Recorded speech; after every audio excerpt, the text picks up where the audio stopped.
Hi, my name is Carrie. Welcome to my channel. In this video, I'm going to show you all of the things that I found at a crazy estate sale that I just went to. Without further ado, let's get into this haul.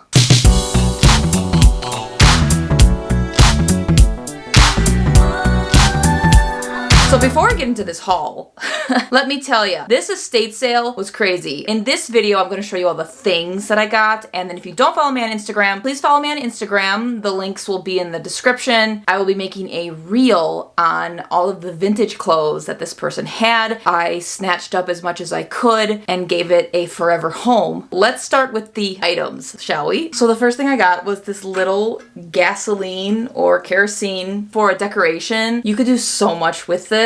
And I paid $3 for it. So look at how cute that is. It's cute, right?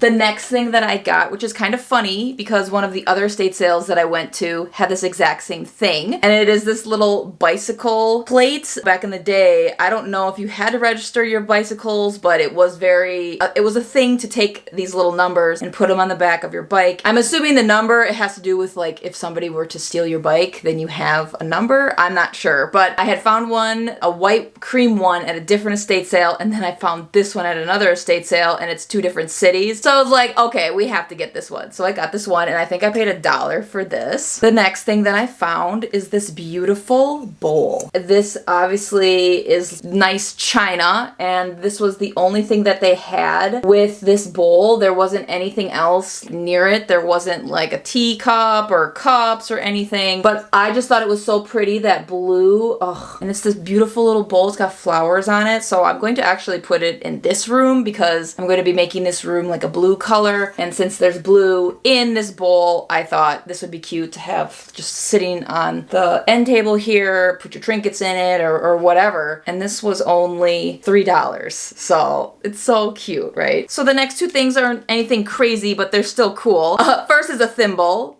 This is a metal thimble, and you don't find old thimbles that much anymore. I know for a fact this one has to be a vintage one. And in my office, I have like a wall that has a bunch of trinkets on it, and just for decoration will go like right in the one little spot that I have to decorate it with. So I already know where it's gonna go, and it's just really cute. So I got the little thimble, and then these are, I believe these are called coat cuffs, but these are actually two chest pieces, horse heads, of course. And this person had a bunch of these, but I picked out these ones because I thought these were like the coolest ones. Obviously these go on the cuff of your suit, and I just thought that they were really cool looking, so I had to get those. I'm not sure how much they charged me, but it probably was just like $1 or $2. One item that I absolutely love collecting and using for decoration in my house are old books. These are all of the books that I grabbed. Half of them are in German, so I can't even read them, even though I know a little German, but these books are so cool, and some of them are from the late 1800s. This one obviously is all in German. I absolutely love to use old books like this as like a decoration. Like have them like sitting there and then putting something cute on top. Like this one is from 1911. Look at this one. Isn't that just the coolest thing ever? I love all my books, and I always try to find old books like that because they're great to decorate with, and they're just a cool piece of history that those books probably would have gotten thrown away more than likely. They might have gotten donated to Goodwill. Nobody's going to buy those at Goodwill. If you know what I mean? Like most people are going to Goodwill to find newer things and not like old antique stuff like that. But if you want to use a cool piece of history basically to decorate your house with, get some old books. Now the next two things are really, really cool because I did not think that I was going to get these, and that is, first up, and I have to wipe it down, is this old sign. The man who had passed away was a dentist, and I'm pretty sure his father was also a dentist, and so this definitely was used at either his dental practice or his father's, because it is actually like the original. I'm just covering up the city because it's literally from the city that this house was in. in. Terms, pay as you go, bank plan, dentures, partials, repairs, crown, and bridge require a deposit. So they literally had this hanging probably in their dental office since they opened. This is probably circa 1920s, 1930s for sure. So really cool. I did not think I was going to get this because it was so crazy at this estate sale. But when I found this, I quickly grabbed it and was like, mine. And then the other sign that I didn't think I was going to get because they literally took this picture and they put it on like the front page of the estate sale posting. And it's this. I know, isn't it cool? So this is the actual original because it's got the original tag on the back and the price was 75 cents. And again, this was in the dental practice or the dental office that this person had. Deposit required on all dental work. Terms, cash. Isn't this cool? I did not think I was going to get this and somehow it was still on the wall and I quick grabbed it. So I'm so excited to hang this up. It's so cool. So now the couple items where you're going to have to expand your brain a little bit. I need to paint a picture about why I have these and why I have these in my collection and why I actually do collect this type of photography. When we pass away, all of our things are just either donated or your family comes and gets the things. They pick through what they want and then there will always be extra things, right? Where do those extra things go? They either get donated or sold to make more money, and this is where estate sales come in. I've gone to a lot of different estate sales where there's certain items that are left behind that personally I have no idea how they could leave something behind. For example, there was an estate sale I went to and the woman that had passed away, all of her old recipes, handwritten recipes in the little, recipe box was left behind to sell. Personally, if my grandma, somebody close to me had passed away and all their recipes were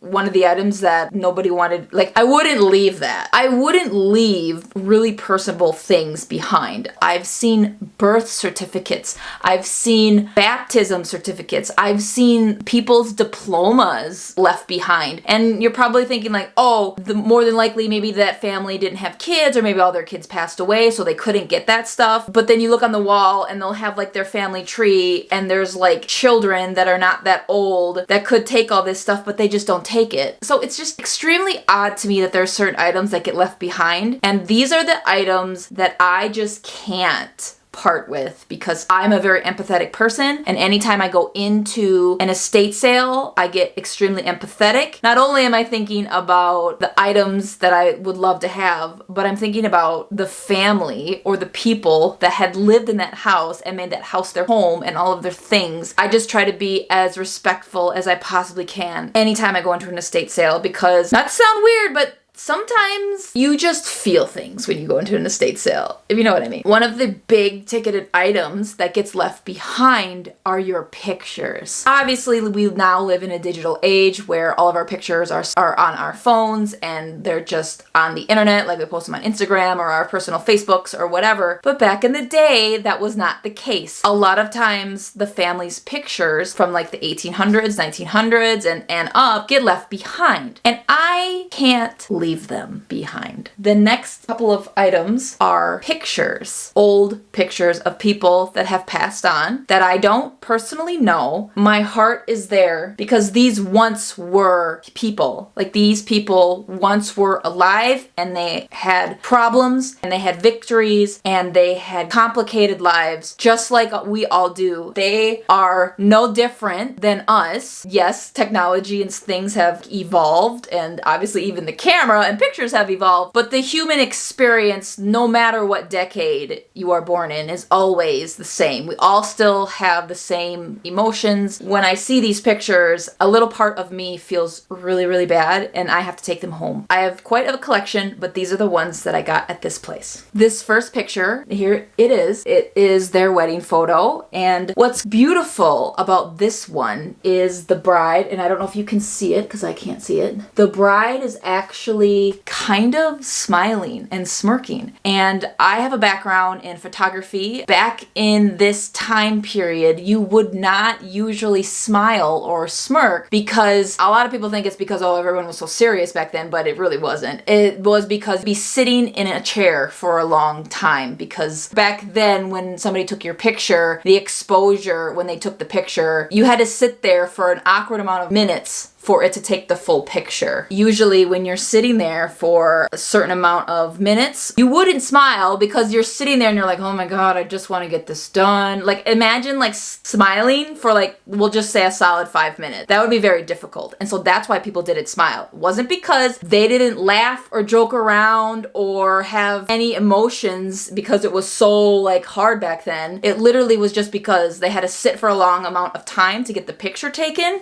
And it's hard to smile when you're sitting there for however long it would take for the picture to get taken. The fact that I have a picture and the bride is smirking and so is, there's 3 people in this photo that are like smiling, smirking, is like a diamond in the rough. It's like something you just do not see. I'm pretty sure the bride was the mother of the gentleman that had passed that was doing this estate sale. The fact that there are 3 people in this photo that are smiling when this is not common is just, it's beautiful. So this was the first one I got. The next one is the same woman and it is a picture of her and her baby. Isn't this so, God, I could cry. And she's smiling again. People always think like when you collect old pictures like this of people that are no longer here, like it's so weird and creepy. If you take a step back and realize like once you go or once I go, all of your things that you have to go somewhere. And if you don't have family or if you don't have children, if the end of the line ends with you for some reason, like who's gonna take your pictures? And so when there are people like me who see these things and are like, okay, I need to take that because I can't leave that. Like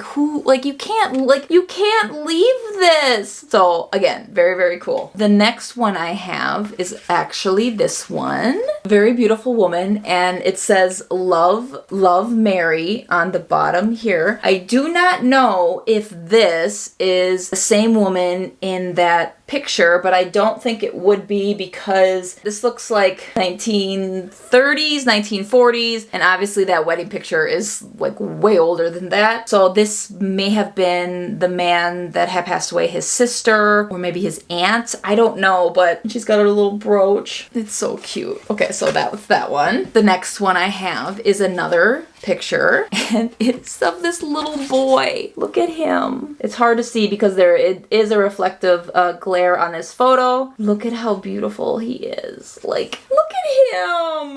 So he's so cute, right? And nobody wanted him. And so I'm like, I gotta take him. Old pictures, man, are so cool. The next one I have, this one's really cute, is this one. So it is a picture of it could be a little girl, and I'm not sure if that's a little boy or a little girl, but they are adorable and I just couldn't let it go. And so that was my whole haul of the things that I got. Make sure that you follow me on Instagram to go see all of the vintage clothing that I had just got from this place. Let me know your thoughts in the comments below and I'll see you guys in the next one. Bye!